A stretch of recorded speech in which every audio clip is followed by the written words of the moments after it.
wanadamu kamwe. Lakini kwa Mungu anasema, lakini kwa Mungu sio hivyo unavyofikiri. Sio hivyo unavyo kwamba umemwambia nimeenda kupima nini mama? Una saratani ya kizazi. Anasema ajipone. Ni kwenye akili yako wewe. Kwenye akili yako. Kwa Mungu inawezekana.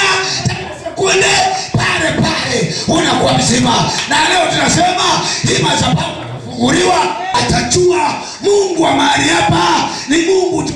Yakumbuke Ulitazame kwa nyumba hii mchana na usiku. Mchana na usiku. Ukija asubuhi pokea uzima. Amen. Ukija mchana pokea uzima. Ukija jioni pokea uzima.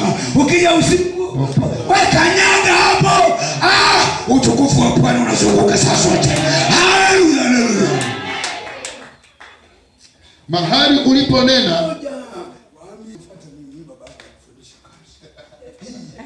hii ni kionjo. Utukufu wewe. Amen. Utukufu kwa mwangalie mwanangu utukufu wewe. Ametupa